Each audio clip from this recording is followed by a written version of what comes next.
রাত ৯টা। এমন সময় এক যুবক হঠাৎ ঘর থেকে বেরিয়ে যান। এরপর বাড়ির পাশের নারকেল গাছে ওঠার চেষ্টা করেন। এ সময় পরিবারের ৫ থেকে ৬ জন লোক তাকে গাছে ওঠা থেকে থামানোর চেষ্টা করলেও ব্যর্থ হন। তারপর সেই যুবকটি নারকেল গাছে উঠে তার ডগায় বসে থাকেন। পরে সেখান থেকে পাশের আরেকটি উঁচু রেন্ট্রি গাছের মগডালে উঠে বসেন। কিছু সময় পর সেখানেই অজ্ঞান হয়ে গেলেও ওইভাবেই বসে থাকেন। যুবকটির এমন কাণ্ডে হতবাক হয়ে যান পরিবারের লোকজন।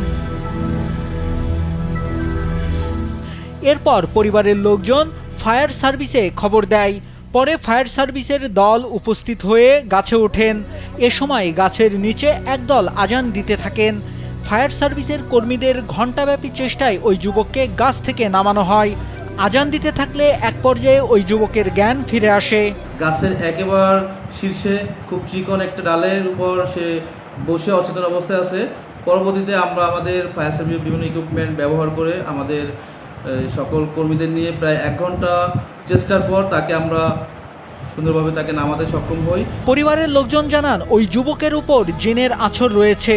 ওই রাতের ৯টার দিকে ওই যুবক হঠাৎ ঘর থেকে বের হয়ে গাছে উঠতে থাকেন। এ সময় পরিবার থেকে তাকে থামানোর চেষ্টা করা হলেও ব্যর্থ হন।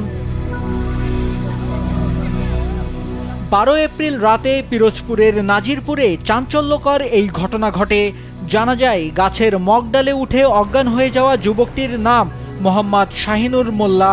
তিনি একই গ্রামের মৃত মালেক মোল্লার ছেলে। নাইমুল হাসিব, কালবেলা।